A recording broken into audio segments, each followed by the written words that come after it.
Vou aproveitar para contextualizar a disciplina e para isso vou fazer o uso de um vídeo que eu acho o máximo e que eu sei que vocês vão gostar. Alguns de vocês provavelmente já assistiu. Então, vamos lá. O que eu preciso que vocês reparem nesse momento? A integridade física da estrutura desse veículo. Perceba você todos os esforços que estão associados a esse teste, né? Que sofre, o quanto pode estar sofrendo o material pelo impacto que esse teste está causando na estrutura e o quanto a estrutura ela é indeformável.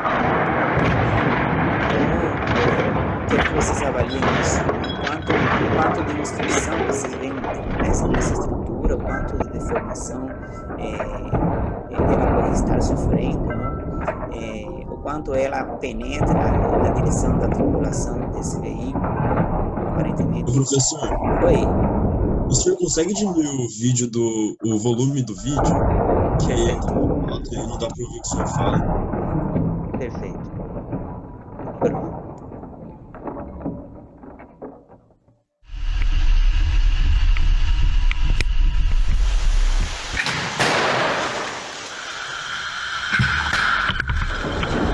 A integridade física a qual eu estou querendo me referir aqui não está relacionada a esses elementos que estão sofrendo deformação permanente. Não estou me referindo aos elementos estruturais que fazem parte do chassi desse veículo, que vocês não estão vendo porque eles estão escondidos, porque eles não sofrem nenhum tipo de deformação. Eles são os que inibem o impacto, que a transferência de energia que poderia ser sofrida pelo tripulante, esses elementos acabam absorvendo. Vocês vão ver na sequência um esquema do que está acontecendo.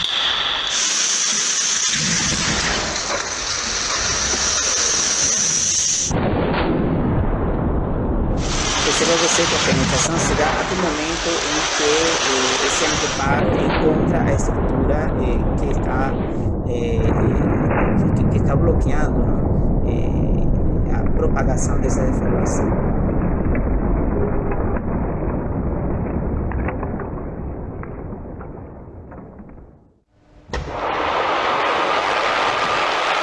Esses são testes de impacto frontal, agora vem os testes de impacto lateral. O importante aqui é que a estrutura que está sustentando toda essa construção veicular, ela absorva esse impacto e não penetre a ação do tripulante. Se você como a estrutura ela é preservada,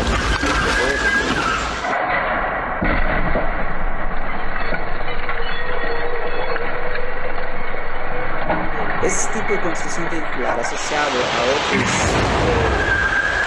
itens de proteção que os veículos contemporâneos têm, como por exemplo os acelérios, fazem com que esse conjunto de fatores se considerem itens de autossegurança. Perceba você como é flexível a estrutura, como ela consegue blindar os componentes mais exigentes do veículo, no caso do motor, por exemplo, e por outro lado, todos os fazem parte da tripulação.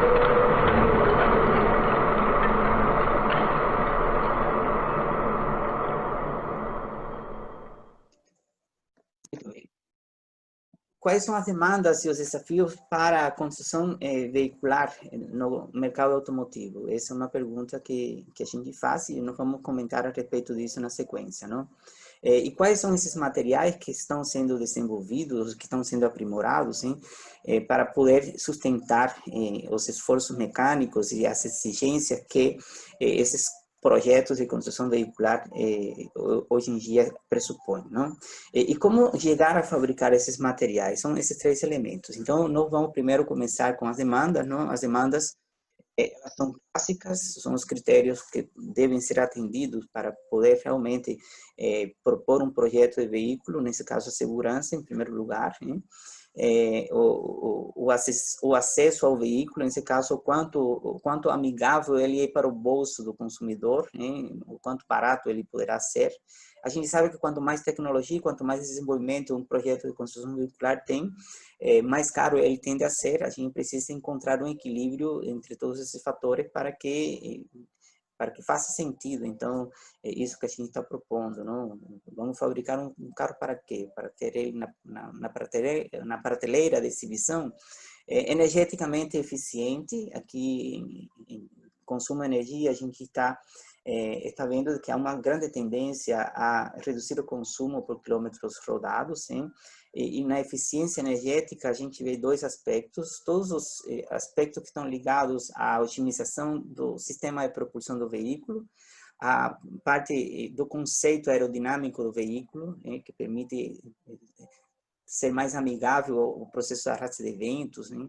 Que geralmente poderia interferir no desempenho aerodinâmico do próprio veículo, e também, é claro, que é o que nós vamos dar mais ênfase aqui, os aspectos que estão relacionados com a construção veicular, o uso de materiais mais leves, porém de ultra alta resistência, não?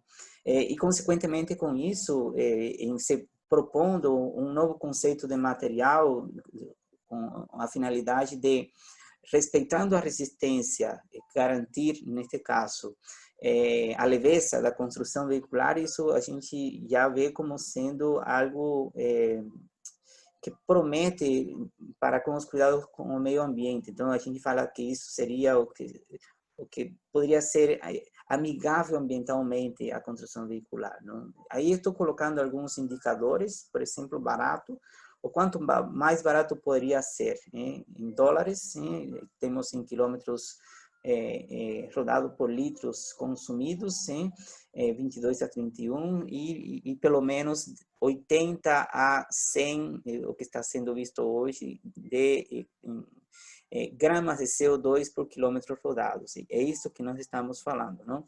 Então, essas são as grandes demandas do mercado automotivo. Qualquer coisa, qualquer projeto que você faça e proponha dentro desse nicho de mercado, você tem que respeitar essas demandas, não? Então, aí é que, baseado nessas demandas, que surgem os desafios para a indústria do aço, não? A gente vê nesse quadro uma combinação de fatores, não? O que poderia ser, por exemplo, um interesse por parte da construção veicular. Redução de peso é algo importante, porque com a redução de peso a gente consegue controlar o consumo de combustível, não? E consegue reduzir os impactos ambientais, hein?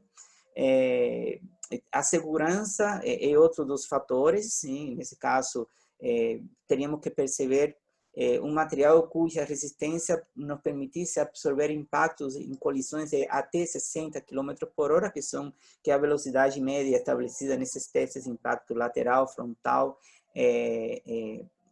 Então, isso é algo que a gente precisa garantir, né? Capacidade de absorver impacto, não?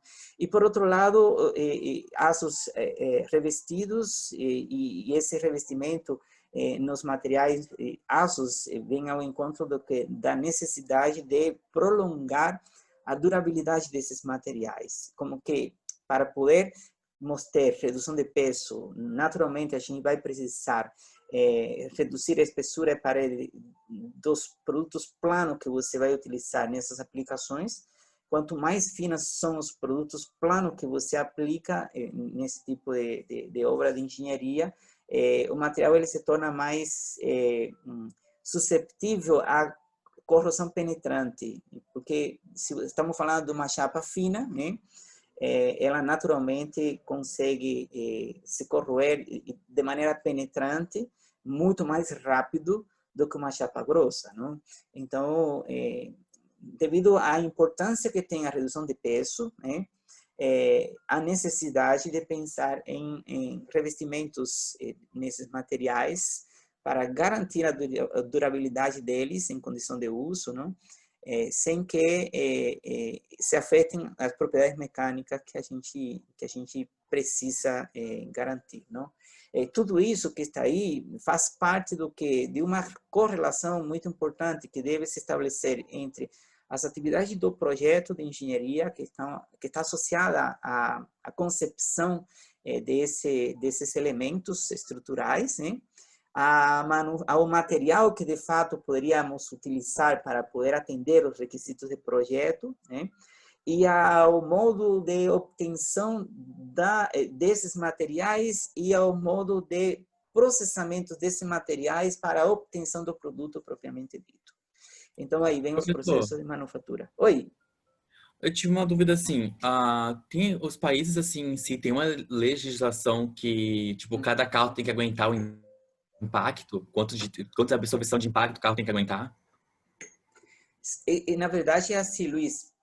Isso virou legislação, né? Você tocou um assunto muito interessante, não? Por que a gente está falando tanto de aços de ultra alta resistência neste momento? E não vou falar deste momento. Na verdade, desde 2015/2016, o mercado de veículos produzidos no Brasil teve que se adequar e ainda está se adequando, né, a essa legislação que obriga as montadoras a testarem seus projetos em testes de colisão, laterais e frontais, principalmente laterais e frontais. Aqui no Brasil se faz isso, né? E quando um veículo desse se submete a testes de impactos laterais e frontais e ele não atende aos requisitos estabelecidos pelos órgãos reguladores, hein, ele ganha um número X de estrelas, entendeu? Então, espera-se que um veículo que atende todos os requisitos de segurança, dentro daquilo que a nova legislação estabelece, ele ganha 5 estrelas.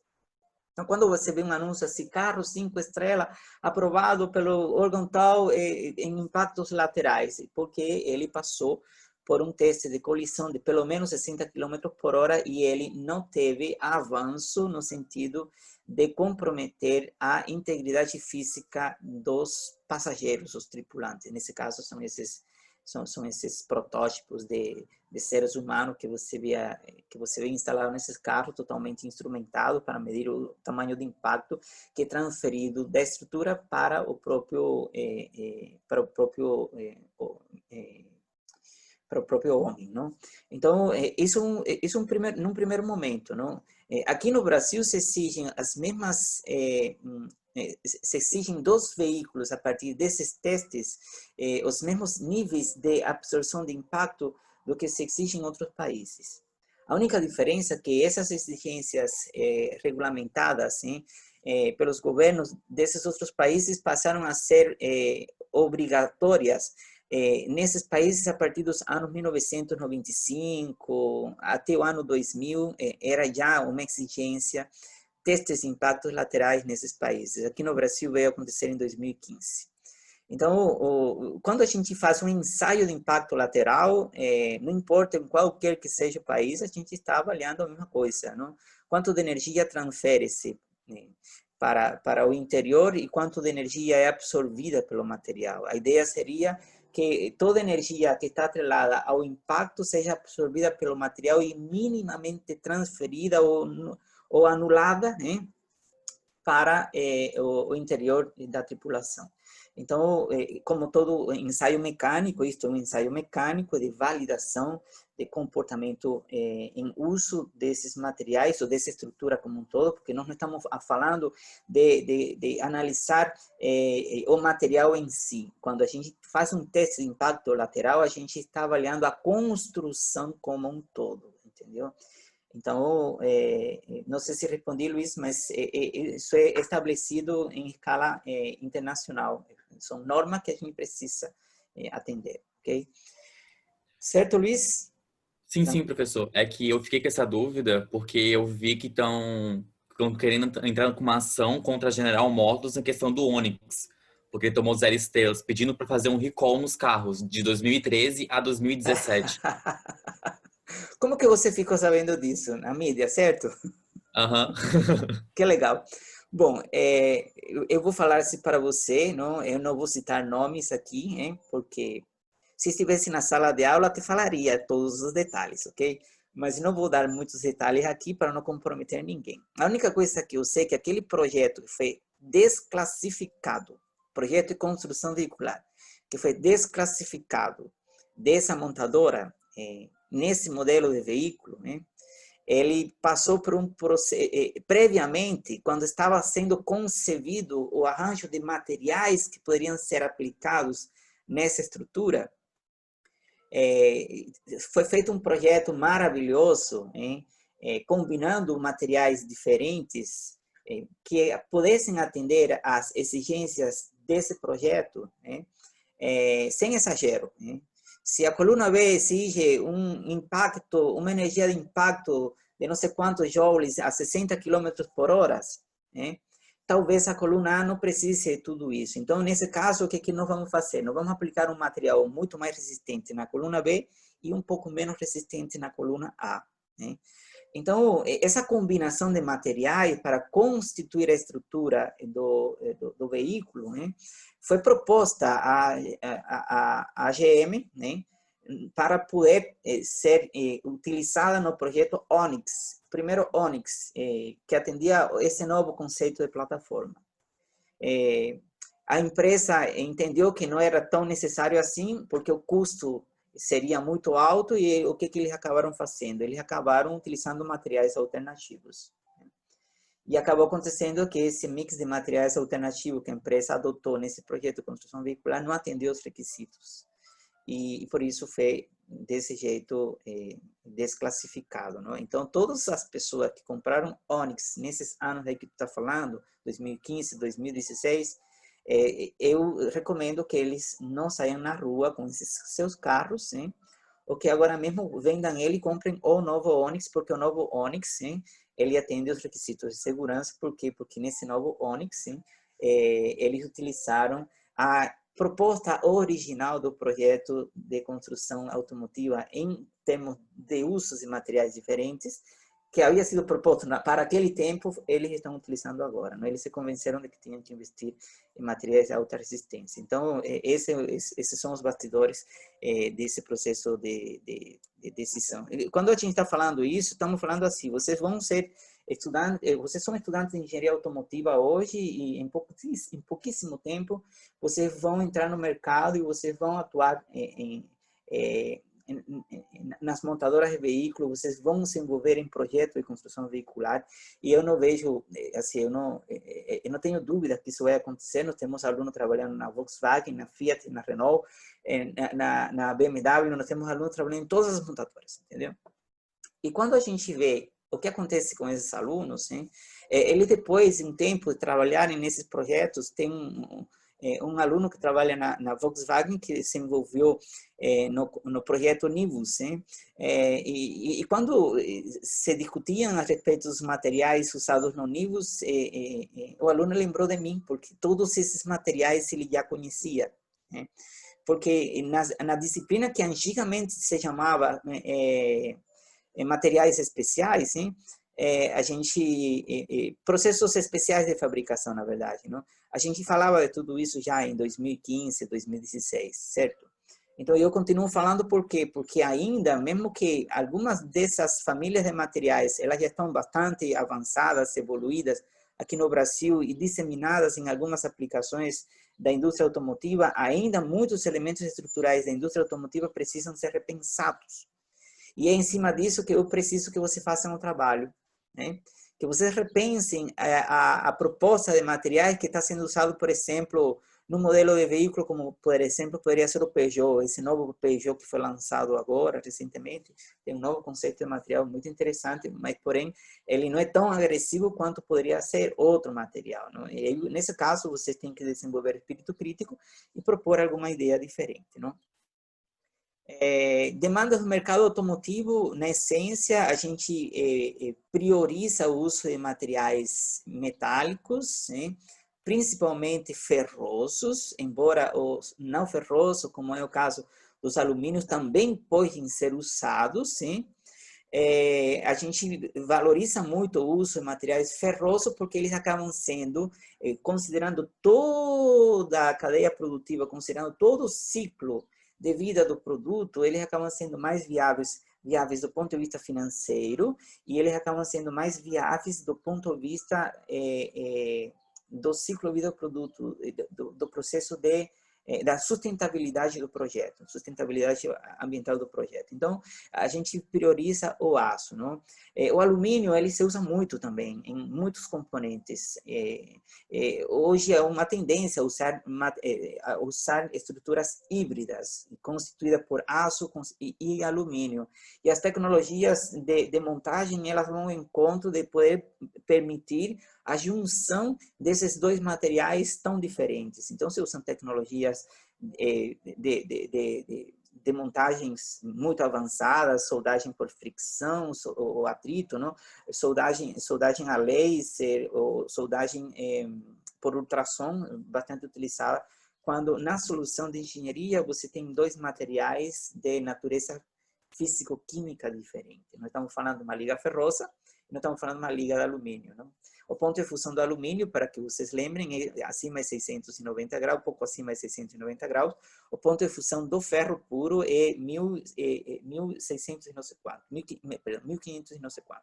Então, quando você vê, pensando em um processo convencional de soldagem, seria impossível, por fusão, soldar esses dois materiais, certo? Porque toda energia que você precisa aportar para você fundir o aço, né, é muito, muito acima da energia necessária para você fundir o alumínio. Então, você vai volatilizar o alumínio nesse tipo de situação. Por isso, esses dois materiais foram, de alguma forma, o uso dele combinado dele foi descartado, porque na hora de montar você tem um problema.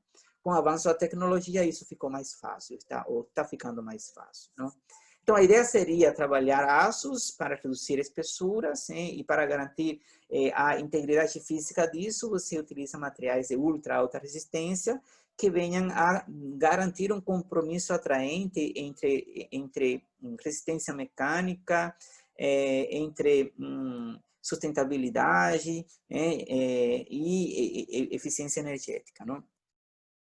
Esse gráfico é interessante porque ele mostra, de um lado, custo de pesquisa, desenvolvimento de material, processos de manufatura, ferramentais que estão associados a esses processos de manufatura. Quando a gente fala de ferramentais e fala de processos de manufatura, nós estamos pensando numa situação assim. Quando você visita uma montadora de veículo, você entra dentro da empresa, naquela mega instalação, e o que de cara você encontra? Uma linha de estampados, entendeu? Então, uma estamparia é o que você encontra. E essa estamparia está constituída por grandes prensas. E essas grandes prensas, elas usam como ferramenta grandes estampos, que são as ferramentas que vão atribuir a forma que você busca para fabricar aquele componente que lá, na sequência, na linha de montagem, você vai montar toda a estrutura do veículo, não? Então, o que se usa nessas estamparias são as ferramentas. Em um processo de manufatura, pensando em estampagem, por exemplo, o que encarece o processo de manufatura, a solução de engenharia através desse processo, não é o material propriamente dito, e sim o processo em si, no que diz respeito ao custo da ferramenta. Quanto mais complexa for a geometria do produto que você está estampando, mais complexa vai ser a superfície do ferramental que você vai precisar para conferir essa forma a esse produto, e, consequentemente, com isso, mais complexidade na fabricação você terá que superar, e, consequentemente, com isso, maior é o custo dessa fabricação. Então, na medida em que você foi, na tentativa de reduzir peso, na medida em que você foi otimizando do ponto A até o ponto C, nessa curva, na medida em que você vai reduzindo o peso, perceba você como há uma grande tendência a aumentar o custo, né? Então, essa é a grande questão da GM. Putz, eu preciso reduzir peso, preciso de um carro mais leve, porém que atenda à resistência mecânica, porém não pode ter muito custo. Então, essas relações aí, elas precisam ser muito observadas. Aonde que tem um custo muito alto? A pesquisa. A pesquisa em materiais avançados, ela pressupõe um custo muito alto. Por quê? Porque quando você vai... E não é a pesquisa que a gente faz nos nossos laboratórios. É claro que tem um custo. Só que o custo ao qual eu estou me referindo de pesquisa é o custo da transferência do conhecimento teórico, científico para o processo industrial fabril que vai escalar aquilo que você desenvolveu em laboratório, não? Então, esse processo de transferência ele é bastante caro, ele é muito caro, não? Então, no ponto B, por exemplo, aí no ponto B, o que a gente vê? Bom, chegamos no ponto B, que relaciona peso, um determinado peso com um determinado custo, e o que nós temos ali? Nós temos, talvez, nesse ponto B, uma boa relação custo-benefício, né? Já quando, e aí, nesse caso, para você garantir isso, o que você vê? Fabricação com otimização na leveza. Então, você chega no ponto B, numa situação assim, vou usar mix de materiais avançados, algumas vezes mais finos e resistentes para garantir a leveza, sem comprometer a absorção de energia. Em outro caso, eu vou usar materiais de espessura média padronizada, estamos falando 2 a 2,5 milímetros, né? E estamos trabalhando também um projeto de otimizar o número de elementos estruturais que poderiam ser utilizados na concepção dessa estrutura como um todo, não? Então, vamos reduzir o número de elementos, sim, até quando a gente pode reduzir o número de elementos para poder reduzir o peso também. Então, esses conceitos de projeto associado ao interesse da montadora de ter leveza sem comprometer peso, e a leveza muito importante para reduzir o impacto ambiental, estou falando, putz, o grande desafio de todo engenheiro que trabalha em um projeto de construção veicular. Quando eu falo projeto de construção veicular, eu não estou falando de manufatura apenas. Eu estou falando da relação entre o projeto, entre o material e a manufatura. Isso, para mim, é projeto de construção veicular.